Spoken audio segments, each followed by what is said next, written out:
안녕하세요. 스트로비스 코리아의 권학봉입니다.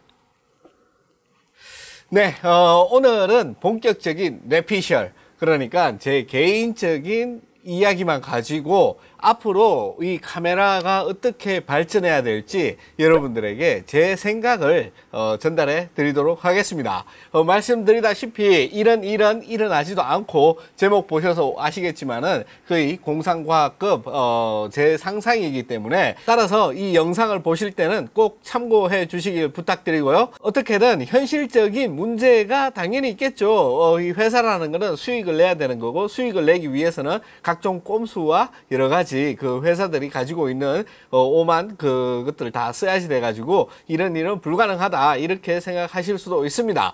그럼에도 불구하고 제가 왜 이렇게 말씀드리느냐 이러면은 이런 것들이 있어야지, 소비자의 니즈가 있어야지 그게 또 강하게 반영이 돼야지 이 카메라 회사들이 정신을 차릴 거 아닙니까? 요즘 카메라 시장을 보면은 특히 그 렌즈 교환식 카메라 뭐라든지 렌즈가 이제 붙어 있는 똑딱이라 그러죠. 렌즈가 붙어 있는 카메라라든지 이런 독립된 카메라, 이 독립된 카메라 시장이 얼마나 쪼그라들었는지 여러분들은 이 그래프를 보시면은 바로 아실 거예요.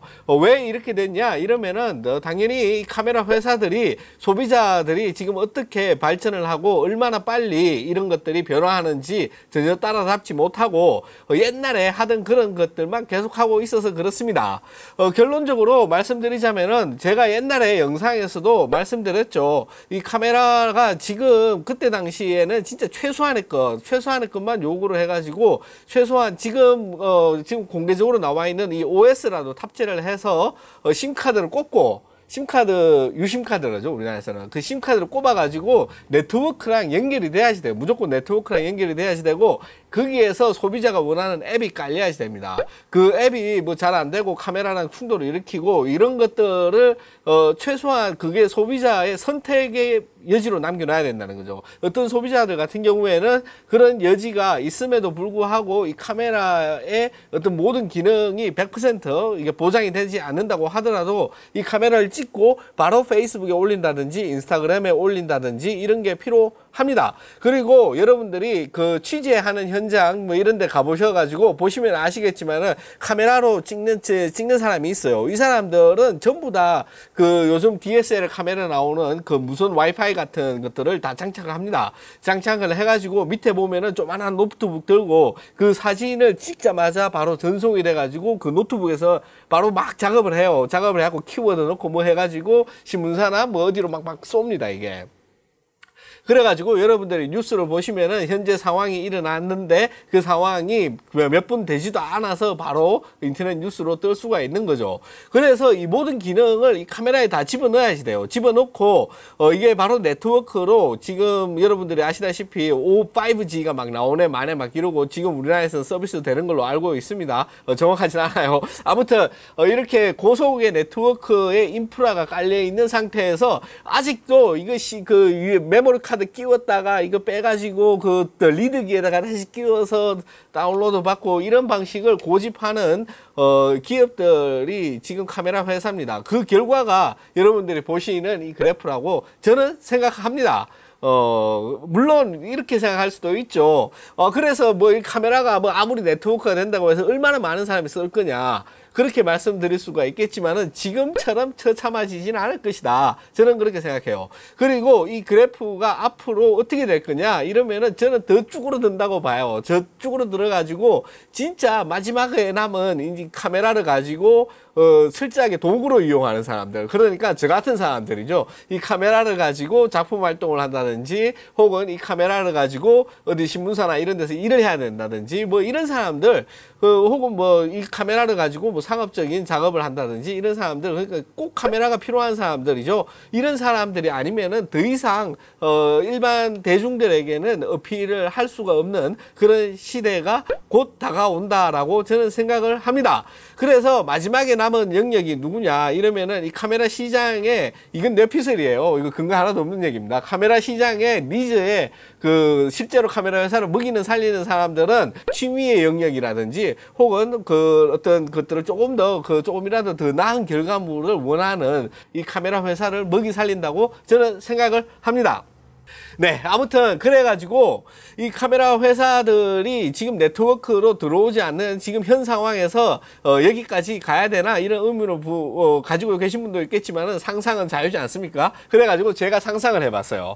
그래서 제가 만든 카메라는 뭐냐 이러면은 여러분들이 지금 보시는 대로 이런 카메라입니다.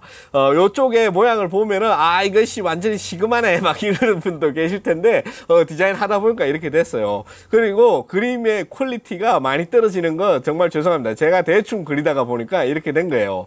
그래서 뭔 말을 하고 싶냐 이러면은 이 카메라가 이제 두 개를 일단 먼저 크게 한번 보겠습니다. 이 두 개가 있는데 이게 뭐냐 이러면은 이 모듈 방식입니다. 모듈 방식. 그래서 얘를 갖다가 분해를 하면은 어떻게 되냐 이렇게 됩니다. 이렇게 돼 가지고 이 총 3개의 메인 모듈로 이 카메라가 분리가 되는 거죠. 이거 보면은 바로 떠오르시는 분이 있을 것 같습니다. 이게 뭔 말이냐 이러면은 중형 카메라에서는 다 이런 시스템을 써요. 이런 시스템을 쓰는데 중형 카메라에서는 자기네 회사들끼리만 대충 호환이 되고 얼추 뿌리가 비슷한 애들만 이제 호환이 되는 약간 요 정도 수준인데 제가 말씀드리는 이거는 뭐냐 이러면은 지금 카메라 회사들이 다 대동단결 해가지고 이렇게 카메라를 갖다가 따로따로 만들어야 됩니다. 이 카메라도 컴퓨터하고 마찬가지로 그 담당하고 있는 영역이나 부분의 구분이 비교적 명확합니다. 그래서 제가 말씀드리는 게 바로 이런 거예요. 그래서 지금 얘가 뭐냐, 지금 이 앞에 있는 이게 뭐냐 이러면은 얘는 이제 마운트 유닛이고 기계적인 부분들이 집합되어 있는 겁니다. 여기 셔터가 들어있고 마운트가 있겠죠.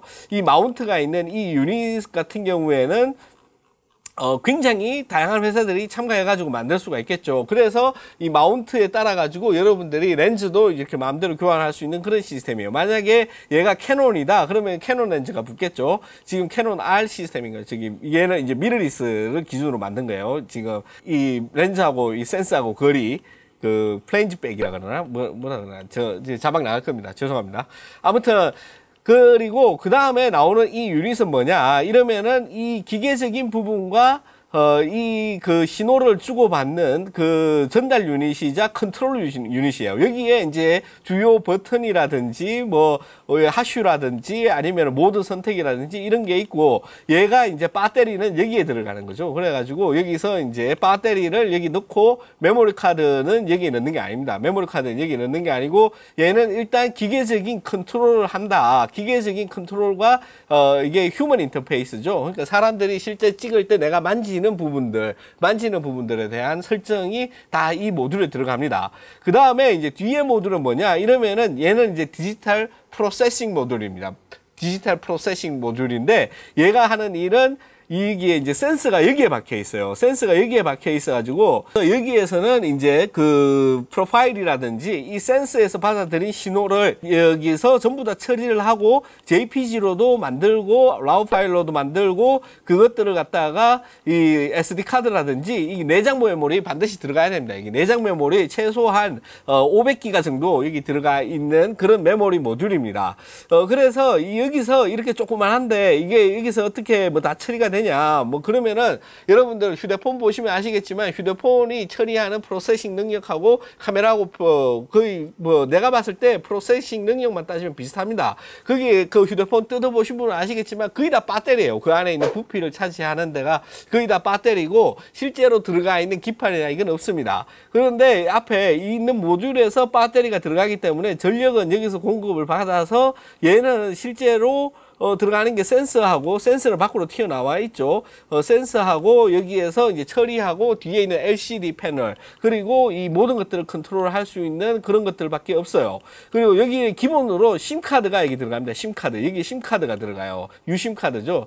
유심카드가 들어가 가지고 그 네트워크에 연결이 되고 여기에서 이제 각종 앱을 깔아가지고 사용할 수가 있고 내가 저기 집에 들어오면은 얘가 내 컴퓨터를 자동으로 인식을 해가지고 와이파이에 같은 네트워크 상에 존재했을 경우에 그런 이렇게 서로 이제 그 암호화 그 규격을 통해서 자동으로 집에 오면은 바로 이게 사진이 내 컴퓨터에 바로 저장이 됩니다. 그렇게 되어 있는 모듈이에요. 그래서 가볍고 뭐 이런 것들을 좋아하시는 버전으로 이렇게 컴팩트 버전으로는 이렇게 만들 수가 있습니다.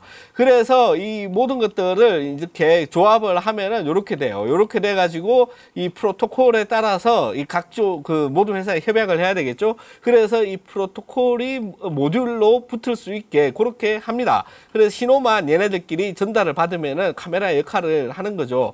그래서 이게 장점이 뭐냐 이러면은 내가 지금 고화소를 좋아한다 그러면은 지금 4천만 화소 쓰는데 6천만 화소짜리가 나왔다 그러면은 이 뒤에 있는 그 센서와 이 프로세싱 모듈만 거의 바꾸면 되는 거죠. 이것만 바꾸면은 기존의 것들은 그대로 쓰면은 돼요.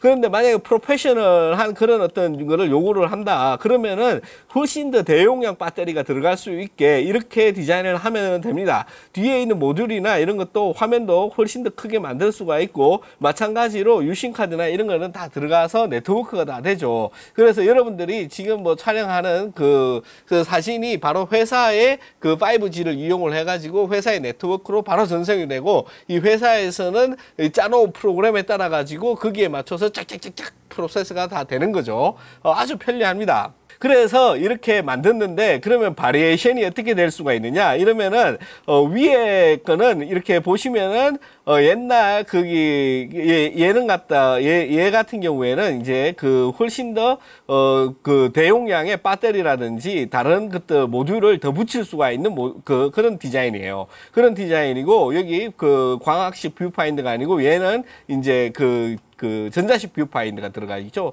전자식 뷰파인더가 들어가 있고 요렇게 되어 있어서 훨씬 그 대용량의 촬영이라든지 이런 거에 적합하게 그렇게 디자인이 되어 있습니다. 그래서 저 SLR 카메라를 쓰는 사람들은 어떠냐 이러면은 이 모듈을 바꾸면 돼요. SLR 모듈로 해가지고 이 SLR 모듈을 여러 가지 만들면 됩니다. 그래 이 미러를 계속 쓰겠다는 사람들을 위해 가지고 지금 이 모델은 미러가 들어가 있는 모델이에요. 미러가 들어가 있는 모델이고 뒤에 프로세싱 모듈도 훨씬 더 커졌죠. 얘는 이제 완전히 그 고화소라든지 엄청나게 빠른 그런 프로세싱을 위해 가지고 덩치가 커진 겁니다. 아무튼 이렇게 되는데 얘를 갖다가 이제 분해해서 보면은 마운트 모듈 기계식 이런 셔터라든지 이런 게 들어가 있는 마운트 모듈입니다. 그래서 이 모듈의 프로토콜은 다 똑같아요. 그래서 얘가 니콘이든 소니든 캐논이든 얘네들의 이 접합부에 있는 프로토콜만 맞춰주면은 어디든지 다 사용할 수가 있고 또 이 조작부도 각 회사들이 자기네 아이디어에 맞춰 가지고 각자 디자인을 해서 이 시장에서 경쟁을 하면은 되는 겁니다. 그래 가지고 이렇게 다양한 모듈이 있고 위에는 이제 SLR 모듈이죠. 아까 말씀드렸듯이 얘는 이제 SLR 모듈인데 미러리스 방식으로 쓰기 때문에 이제 미러가 필요 없는 그런 모듈이에요. 얘는. 근데 위에는 이제 미러가 달린 모델도 만들 수가 있죠. 이 박스에다가 미러가 달린 모델까지 만들어 가지고 위에 조작부를 이렇게 위에 미러가 있는 이런 광학식 뷰파인더가 달린 카메라도 이렇게 모듈 형식으로 만들어서 붙일 수가 있습니다. 나는 이 SLR 카메라에 렌즈는 쓰지만은 이 미러가 필요 없다 이러면은 이런 버전이라든지 이런 고성능 버전이라든지 아니면은 약간 타협한 이런 버전을 쓰면은 되는 거죠. 그리고 이 앞에 있는 모듈도 이 크롭 바디, 크롭 센서를 쓰는 것부터 풀프레임을 쓰는 이런 소형 모델도 만들 수가 있고 훨씬 더 많은 프로세싱 파워가 필요한 그런 사진 작업에 적합한 이런 대형 모듈도 만들 수가 있습니다. 그래서 각자 이런 그 니즈와 어떤 필요성에 따라 가지고 이런 것들을 따로따로 사서 서로 조합을 해 가지고 쓰는 게 카메라의 미래를 위한 지금 유일한 방법이라고 저는 강력히 주장을 합니다. 이건 제 주장이에요. 말씀드렸듯이. 이건 제 주장이에요. 그래서 제가 말씀드리는 거는 다 이렇게 간다. 내 말이 무조건 옳다 이런 게 아니고 이거는 제가 가지고 있는 하나의 제 아이디어이기 때문에 제가 옳다고 주장하는 거지 제 아이디어인데 여러분들이 옳다고 주장하는 거는 아니지 않겠습니까? 그래서 아무튼 제가 이렇게 상상을 해봤어요. 그러면은 결국 우리가 카메라를 샀을 때 이 자주 교체가 되는 이 센서라든지 프로세싱 프로세싱 부분만 자꾸 바꾸고 나머지 것들은 그대로 좋아하면은 그대로 쓰면은 아무 상관없는 거죠. 기계식 부분이 만약에 너무 셔터를 많이 끌어가지고 얘가 이제 죽을라 그런다. 그러면 기계식 부분만 바꿔서 끼울 수가 있고, 또 나는 이런 SLR이라든지 미러리스 렌즈를 모두 가지고 있다. 이러면은 같은 프로세싱이랑 조작 부분만 가지고 이 마운트 부분만 몇 개 더 살 수도 있는 거죠. 여러분들이 지금 이런 것들이 현재도 어느 정도는 가능해요. 그래서 이 어댑터, 뭐 미러리스 같은 경우 어댑터나 이런 것들을 사용을 해가지고 SLR 카메라 렌즈라든지 타사의 렌즈를 사용할 수 있는 것처럼 그렇게 되는데, 지금 상황에서는 꿈과 같은 이야기처럼 들리죠. 왜냐하면 모든 회사들이 특허라든지 여러 가지 회사의 이익을 위해서 이런 정보를 절대 교환을 하지 않을 겁니다. 교환을 안 해가지고. 그런데 이게 바로 일본 회사들이 전부 다 이 카메라 업체를 거의 독점하고 있어서 이런 현상이 벌어지는 거예요. 일본 기업들은 개선에는 굉장히 뛰어난 점을 보이지만은 개혁에는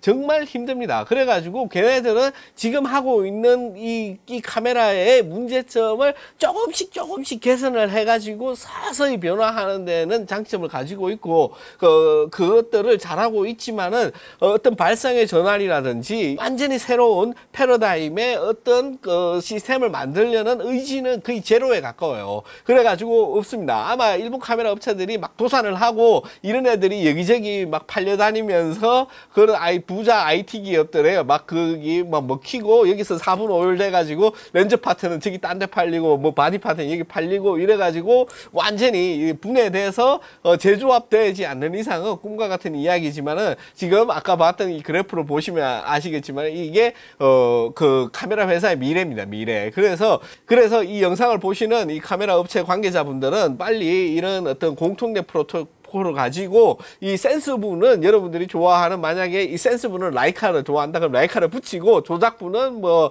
나는 캐논의 조작부가 익숙하다 이러면 이걸 붙이고, 하지만 렌즈는 그 소니 렌즈를 쓴다, 뭐 이런 식의 조합도 가능을 하고, 이런 식으로 완전히 오픈된 마켓에서 무한한 기술 경쟁을 할 때야만이 이 카메라가 훨씬 더 빨리 발전할 수가 있다는 거죠. 여담이지만은 이 프로세싱부나 이 조작부만 갈아 끼우면은 여러분들이 좋아하는 그 시네캠 같은 것도 충분히 여기서 가능하죠. 우리 렌즈나 이런 거는 그대로 광학 계통은 뭐 그대로 쓰고, 나머지 프로세싱 부분에서 여러분들이 그 비디오 전용의 프로세싱을 붙인다든지 비디오 전용의 조작부를 붙인다든지 이런 식으로 충분히 가능을 합니다. 네, 어떻게 오늘 제가 드린 이야기가 재미있었는지 모르겠습니다. 여러분들이 훨씬 더 좋은 아이디어와 생각이 있다면은 댓글에 아이디어와 생각을 부탁드리고요.